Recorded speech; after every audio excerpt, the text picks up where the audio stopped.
What is up, everybody? This is JP representing jpfitnesspro.com. If you're looking for one-on-one training, small group training, online training, or nutrition meal plans, please head on over to jpfitnesspro.com.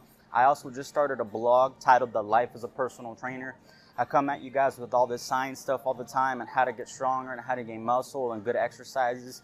I thought I'd start a blog specifically about my life as a trainer. Again, I'm trying to make that not sciencey and just really personal. Again, if you go to my website and you go to the top of my website, if you click subscribe, you could just put in your email and then that'll put you on my newsletter list. And whenever I get a blog, I send that out to anyone who subscribed to my newsletter. So please check that out. All right, on to today's video, and this is specifically about the posterior pelvic tilt in regards to the squat and other similar movements. Now, there's two things that I want to kind of focus on today about posterior pelvic tilt. The first thing that I want to focus on about posterior pelvic tilt is, I need to get this out the way before we get to the second point. It's very important, is that you cannot 100% eliminate posterior pelvic tilt or anterior pelvic tilt. I mentioned anterior pelvic tilt as well because someone could say, well, I can eliminate posterior pelvic tilt by just doing a crazy anterior pelvic tilt. Yes, that's the case. But my point is that if someone's having trouble with posterior pelvic tilt and they don't have a problem with anterior pelvic tilt, your goal should not be to eliminate it 100%. That should not be your goal. Again, it is absolutely impossible to prevent any change in a pelvic tilt or lumbar flexion extension. It's just impossible. Regardless if it's so small that you can't see it, it's still happening. I don't know if it was a study or an experiment done, but Dr. Quinn Hannock did, I don't know if it was with him, he talked about it or if he did it, but basically they put it's like measuring tape, and I don't mean measuring tape like tape that measures, I mean actual tape that they placed on it and it measures degrees of movement on the back of people who actually knew how to squat. And regardless of how straight their back looked, there was still some degree of movement in the lumbar spine and the hips. So the point is that you can't remove it completely. Now, if you can clearly see that there's posterior pelvic tilt going on and it just does not look like good form, and again, that would have to be the call of your trainer, or if you're someone who's skilled in squatting, maybe you have to have someone record you and then you see it yourself. But again, you'd have to take that on a case-by-case basis. But my first point is you just can't get rid of it completely, and it's going to be there to some degree, even if you can't see it. Now, the second point for posterior pelvic tilt that I wanted to cover, and this was the main point, is what actually causes posterior pelvic tilt. Now, the most common thing that I hear with posterior pelvic tilt, and this is actually something that a long time ago that I actually thought, and it makes sense, is that posterior pelvic tilt is caused by tight hamstrings. Now, the theory, or what I was told why that's true, is that the hamstrings, they're a biarticulate muscle. That's one thing you got to keep in mind. But again, I didn't know this at the time, but I didn't really think about it in the sense of being a biarticulate muscle. But the logic behind the hamstrings being tight, which is causing posterior pelvic tilt, is that when you go down into a squat, you start descending into a squat. If you have tight hamstrings, since the hamstrings cross your hips, they cross your hips and the knee. I didn't think about the knee either. Again, they're a biarticulate muscle, but they do cross the hips. The theory that people told me was that, because you have tight hamstrings and they cross the hips, when you go down into a squat, since your goal is to not let posterior pelvic tilt happen and you're trying to keep either a neutral spine or, again, in some cases, you might want to have a very slight anterior pelvic tilt to keep a straight back. But let's just say your goal is to keep a neutral spine going down on the squat. Your hamstrings are too tight, so what they do is they pull the pelvis backwards, which causes a posterior pelvic tilt. And again, I'm going to show you guys, I'm going to make it purposely look kind of ugly. I'm going to go down a little bit more than I would normally do, just so you guys can see what posterior pelvic tilt looks like. I would just keep your eyes on my low back when I do this. So again, you go into a bar. From here, I'm going to go down a little bit more than I usually do. So it'll be down, down, down, down, down. And then you start to see a rounding.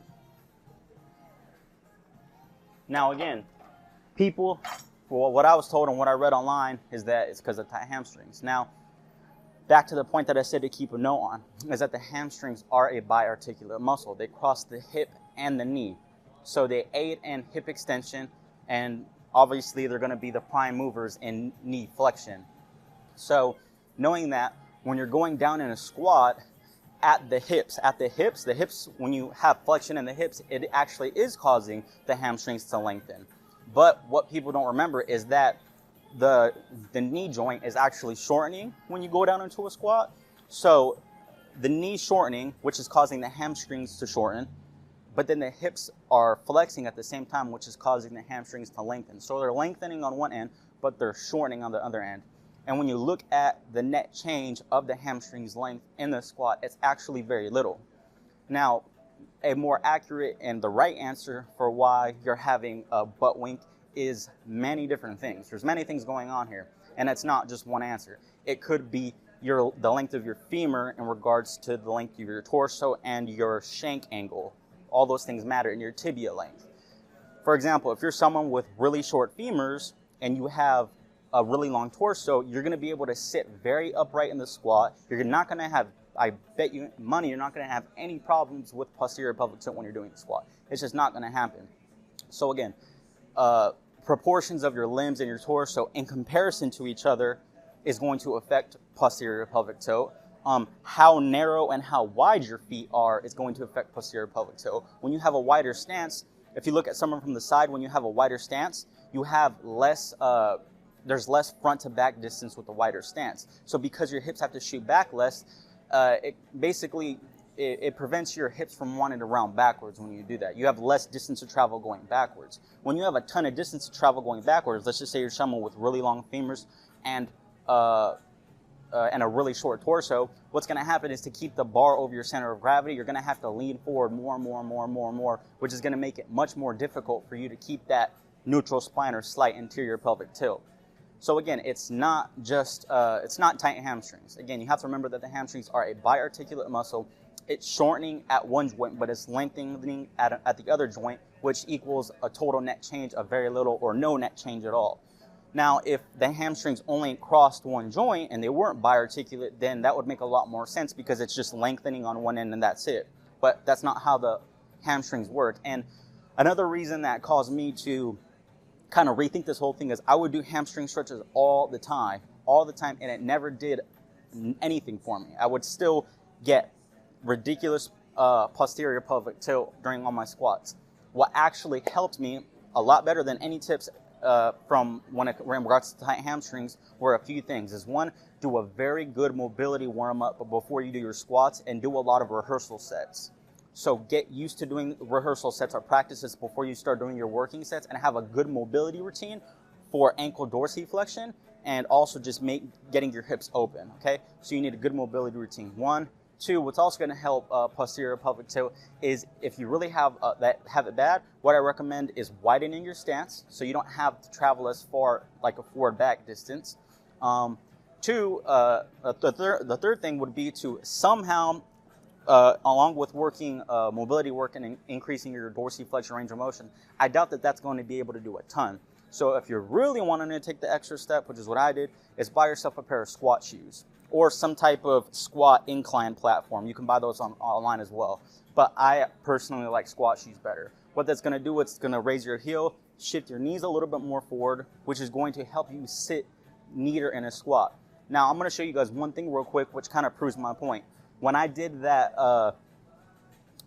squat right now with the bar and you were looking at my hips, again, that was a regular stance squat, maybe a little wider than normal than the average person, but it still wasn't very wide. That's with no heel raise, and you've seen a lot of posterior pelvic tilt.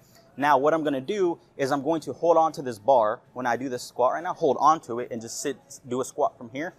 And I know this is exaggerating my point, but it's still going to show you that I have next to no posterior pelvic tilt. So I'm going to widen my hips, grab the bar, and then I'm going to also let my knees come off the ground. Now, my knees coming off the ground are, not my knees, my heels. I'm going to let my heels come off the ground.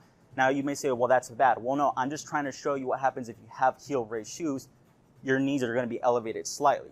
So from here, what I do is if I let my knees come off the ground and I stay straight upright, that's a lot more upright from this position. And again, that's with absolutely no warm-up. After I do a warm-up, I can get much deeper. So if I were to do a warm-up and have slight heel raise and go wide, it helps a ton. Sorry for this long video again. It's something that I really wanted to cover because I always see people saying that, oh, it's tight hamstrings, this or that, and or You can't have even a crumb of posterior pelvic tilt if there's 1 degree of shift and it's just like a hundredth of a centimeter shift in your pelvis that, oh, they're going to freak out. No. Yes, to a certain extent, it is a bad thing. I'm not saying you don't want to try to minimize it, but I'm saying you're never going to be able to completely get rid of it. And tight hamstrings are not the reason why you guys are having posterior pelvic tilt. If you guys have any questions, comments, please post them down below. I will answer them. All right, see you guys in the next video. Peace.